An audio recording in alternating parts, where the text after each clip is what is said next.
इसके बाद हमें डेमन स्लेयर कॉर्प्स के बारे में बताया जाता है, जो कि एक ऑर्गेनाइजेशन है जो कि पिछले 100 सालों से राक्षसों को मार रहे हैं। और ये ऑर्गेनाइजेशन किसी सरकार से लिंक्ड नहीं है, बस इनका काम है इन राक्षसों को जान से मारना। जिसके बाद हमें बताया जाता है ये जो राक्षस है मिनटों में अपने जख्मों को ठीक कर लेते हैं और इनका फेवरेट फूड है इंसान, और इनको बस अनोखी तरीके की एक तलवार से ही मारा जा सकता है। और डेमन स्लेयर उस अनोखी तलवार का इस्तेमाल करके इन राक्षसों को मार रहे हैं। इसके बाद हम ओरोकोडाकी को देखते हैं, जो कि तांजीरो को बोलता है कि मैं एक ट्रेनर हूँ, मेरा काम है डेमन स्लेयर के लिए लोगों को तैयार करना, और मेरे जैसे और भी बहुत सारे ट्रेनर्स हैं, और साथ ही तुम्हें डेमन स्लेयर कॉर्प्स को ज्वाइन करने के लिए फाइनल सिलेक्शन से गुजरना पड़ेगा, जो कि माउंट फुजिकासानी में करूंगा कि तुम काबिल हो या नहीं। इसी के साथ तांजीरो की अगले दिन से ही ओरोकोडाकी के साथ ट्रेनिंग स्टार्ट हो जाती है। और जिसके बाद हम देखते हैं कि तांजीरो दिन प्रतिदिन बेहतर होता जा रहा है और अब वो सभी ट्रैप्स को बड़े इजीली पास कर लेता है। लेकिन तांजीरो की जो ट्रेनिंग थी धीरे धीरे काफी मुश्किल भी होते जा रही थी। एक बार को तो तांजीरो को लगता है कि ये आदमी उसे मार ही डालेगा।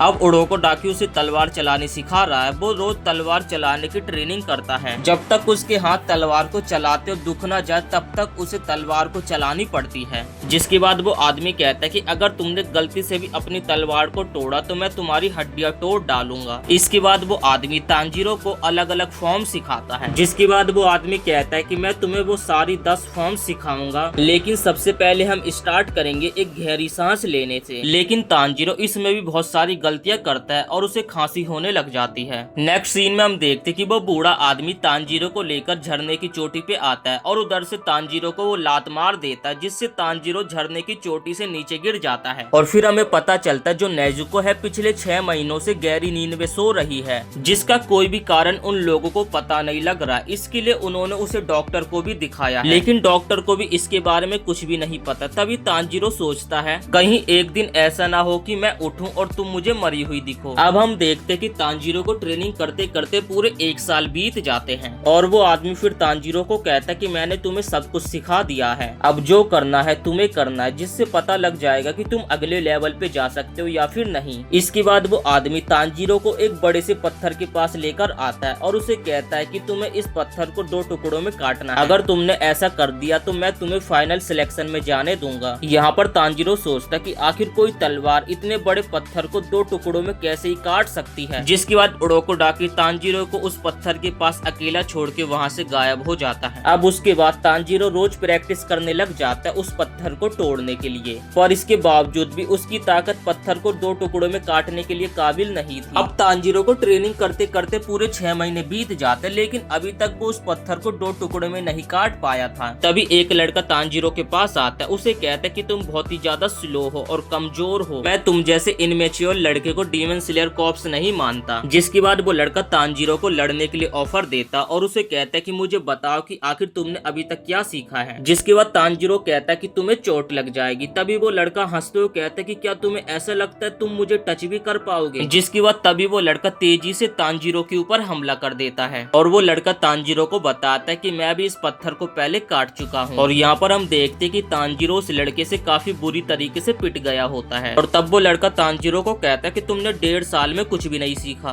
बस तुमने चीजों को याद किया, लेकिन तुम्हारी बॉडी अभी भी पहले की तरह कमजोर है। जिसके बाद तांजीरो गुस्से में उस लड़के के ऊपर हमला करता है, लेकिन तांजीरो उस लड़के से बिल्कुल भी जीत नहीं पाता है। जिसके बाद हम देखते कि वो लड़का तांजीरो को बेहोश कर देता है और एक लड़की के हवाले छोड़कर चला जाता है। इसके बाद जब तांजीरो की रात के समय नींद खुलती है, वो उस लड़की से पूछता है कि क्या तुमने देखा वो लड़का कितना ज्यादा कमाल का है, मैं भी उस लड़के के तरह ही अमेजिंग बनना चाहता हूँ। तभी वो लड़की कहती कि हाँ जरूर, इसलिए तो मैं यहाँ पे आई हूँ। और वो लड़की तांजीरो को अपना नाम मकोमो बताती है और जो वो लड़का था उस लड़के का नाम वो साबितो बताती है। तभी मकोमो तांजीरो को उसकी गलतियाँ बताती है और उसे गाइड करती है। और तभी हमें पता चलता है कि ये दोनों अनाथ थे और इन दोनों को उसी बूढ़े आदमी ने पाला था। जिसके बाद मकोमो कहते कि अभी भी बहुत सारे बच्चे हैं जो कि तुम्हारी ट्रेनिंग को देख रहे हैं। जिसके बाद हम देखते कि तांजीरो को ट्रेनिंग करते करते पूरे 6 महीने बीत जाते हैं और उसके बाद वो साबितो को चैलेंज देता है। लेकिन इस बार तांजीरो की जो तलवार होती है वो साबितो को पहले हिट कर पाती, जिससे साबितो का मार्क्स टूट जाता है और फिर वो तांजीरो को देखकर स्माइल करने लगता है।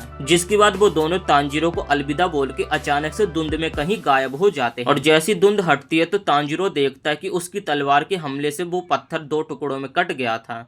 इसके बाद हम तांजीरो को देखते जो कि अपनी मन ही मन में कह रहा होता है कि मैं इसलिए जीता क्योंकि मैंने ओपनिंग थ्रेट को डिटेक्ट करना सीख लिया है, जो मुझे बताती है कि मुझे कब और कहां हमला करना चाहिए। जैसे ही मैं उसे देखता हूं तो वो मेरी तलवार से अपने आप ही टाइट हो जाती है और जिस कारण मैं उस पर हमला कर पाता हूं। और तभी वहां पे उडोकोडाकी आ जाता है जो कि पत्थर के 2 टुकड़े देखकर एकदम हैरान हो जाता है और वो तांजीरो को कहता है कि मेरा तुम्हें फाइनल सिलेक्शन में भेजने का कोई भी मन नहीं था, क्योंकि मैं अपने आंखों के सामने और बच्चों को मरते हुए नहीं देखना चाहता हूँ। मैं ये नहीं चाहता था कि तुम इसे ना काट पाओ, लेकिन तुमने मुझे बहुत ही ज्यादा इम्प्रेस किया, मुझे तुम पर गर्व है। ये देखकर तांजीरो की आंखों से आंसू आ जाते। तभी उडोकोडाकी कहता कि कोशिश करना कि तुम फाइनल सिलेक्शन से जिंदा वापस आ जाओ, मैं और तुम्हारी बहन तुम्हारा घर पे इंतजार करेंगे। इसके बाद हम देखते कि तांजीरो रात के समय उडोकोडाकी के साथ खाना खाता है और खाने के बाद अपने बालों को काट लेता है, छोटे छोटे कर लेता मतलब। तभी उडोकोडाकी तांजीरो को एक बात बताता है कि एक बात याद रखना, जितने ज्यादा राक्षस इंसानों को खाते हैं तो उनकी ताकत और ज्यादा बढ़ जाती है, और कुछ राक्षस तो ऐसे भी होते जो कि मैजिकल पावर्स का यूज करते हैं। इसलिए तुम्हारी रक्षा के लिए मैं तुम्हें ये बोर्डिंग मास्क देता हूँ जिस पर प्रोटेक्शन मैजिक किया गया है। अब अगले दिन सुबह तांजीरो अपनी बहन से मिलकर वहाँ से जाने लगता है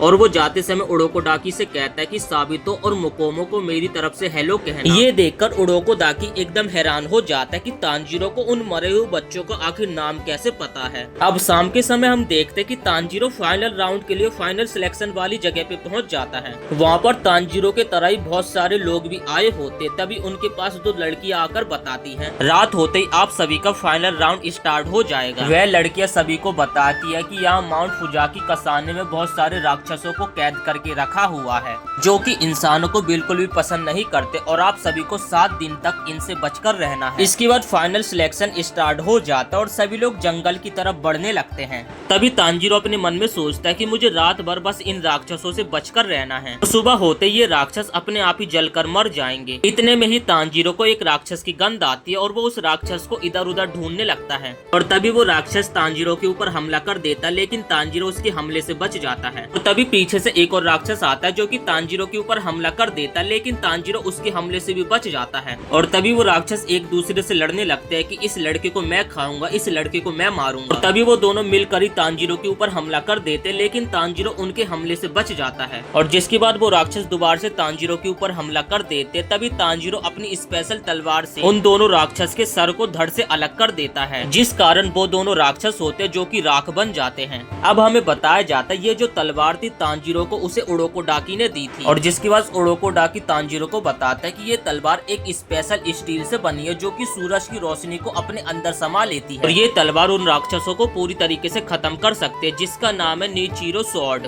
और राक्षसों का सबसे कमजोर अंग होता है उनका गला, इसकी मदद से उनके गले पर हमला करना।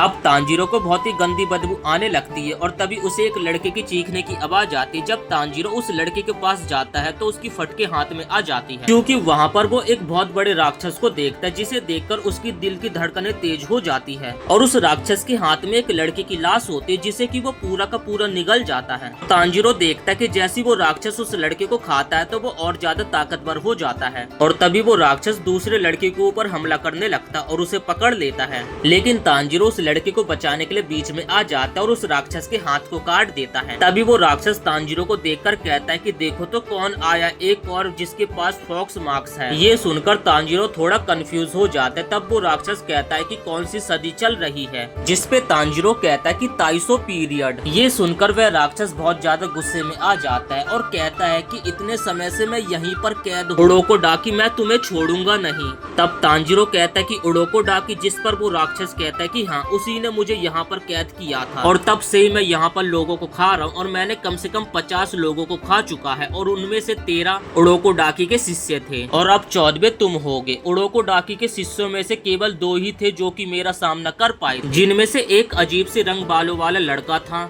और दूसरी एक छोटी सी लड़की थी जो कि किमोनो पहन रखी थी। वो लोग ज्यादा ताकतवर तो नहीं थे, लेकिन वो काफी ज्यादा तेज थे। और ये सुनकर तांजीरो एकदम चौंक जाता है, और जिसके बाद तांजीरो सोचते कि क्या वो दोनों दोनों मर चुके हैं। और तब राक्षस कहता है कि तुम्हारा यह फॉक्स मार्क्स बिल्कुल वैसा ही है जैसा कि उडोको डाकी के सभी शिष्यों के पास होता है। जिस पर वह राक्षस हंसते हुए कहता है कि अब तो ऐसा लगता है कि उडोको डाकी मुझे खुद ही बताता है कि किसको खाना है और किसको नहीं। और मुझे आज भी याद है कि जब मैंने ये सब उस लड़की को बताया था तो वो काफी ज्यादा दुखी हो गई थी और मैंने उस लड़की के शरीर के एक एक अंग को उखाड़ दिया था। और ये सुनकर तांजीरो बहुत ही ज्यादा गुस्सा हो जाता है और तांजीरो बिना कुछ सोचे समझे उस राक्षस के ऊपर हमला कर देता है। लेकिन तभी वह राक्षस तांजीरो को एक पंच मार देता है तो फिर तांजीरो के सर से खून निकलने लगता है और वो बेहोश हो जाता है। और वो राक्षस तांजीरो के पास हमला करने के लिए आ रहा होते तभी बेहोशी की हालत में तांजीरो को अपने छोटे भाई की याद आती है और जिससे तांजीरो जल्दी से उठता है और उस राक्षस के हमले से बच जाता है। और तभी वो राक्षस तांजीरो के ऊपर दोबारा से हमला करता है जिस पर तांजीरो अपनी स्पेशल तलवार से उस राक्षस के हाथों को काटने लगता है। लेकिन इसका कोई भी फायदा नहीं हो रहा होता क्योंकि तांजीरो जैसे उसके हाथ को काटता तो वो दोबारा से रीजनरेट कर लेता। तब वह राक्षस बताता है कि उस लड़के ने भी मेरे सर को काटने की कोशिश करी थी लेकिन उसकी तलवार टूट गई थी और जिसके बाद मैंने उस लड़के के ही सर को कुचल दिया था। ये सुनकर तांजीरो और ज्यादा गुस्से में आ जाता और उस राक्षस के हाथों को काटता हुआ उसके सर की तरफ बढ़ने लगता है। और तभी वह राक्षस सोचता है कि तुम मेरे सर को नहीं काट पाओगे, जैसे तुम मेरे ऊपर हमला करोगे तो तुम फेल हो जाओगे और उसके बाद मैं तुम्हारे सर को ही फोड़ दूंगा।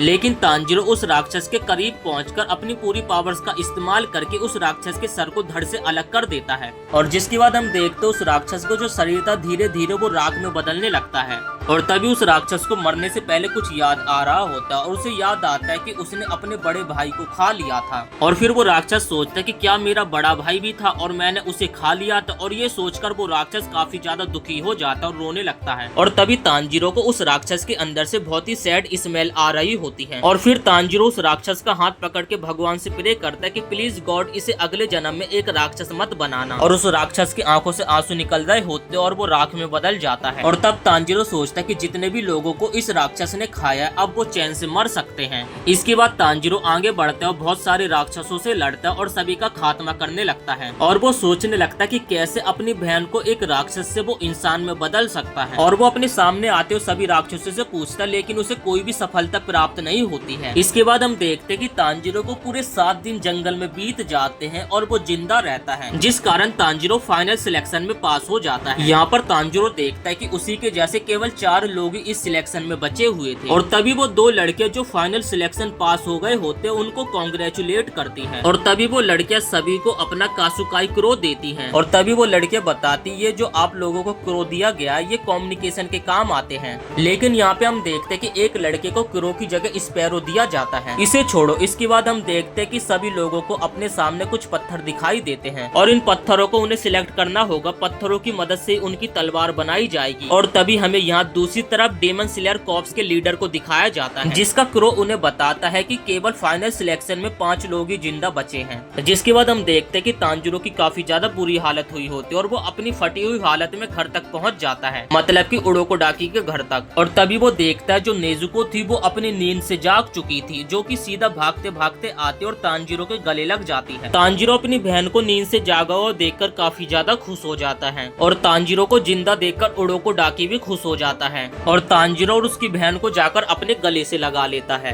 घर में आकर उडोको डाकी तांजीरो को कहता है कि अब तुम पूरे तरीके से तैयार हो किसी भी राक्षस से लड़ने के लिए और तुम्हें अपने सफर में कुछ ऐसे राक्षस भी मिलेंगे जो कि ब्लड डीमन आर्ट का इस्तेमाल करेंगे और मुझे यकीन है कि तुम उनका भी सामना कर लोगे।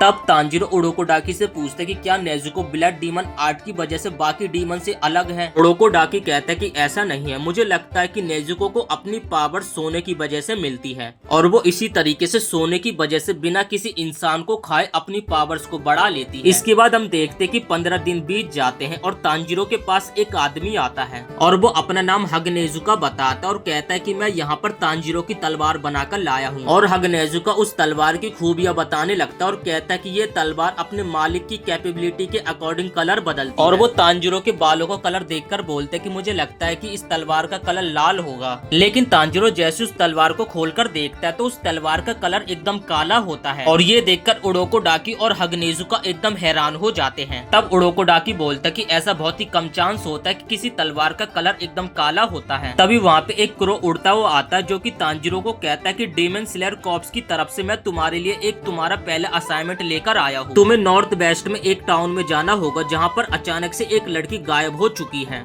और तुम्हें उस राक्षस का पता लगाकर उस राक्षस को मारना होगा। और इसी के साथ आपको अगर ये वीडियो पसंद आई हो तो वीडियो को एक लाइक करके चैनल को सब्सक्राइब जरूर से कर देना।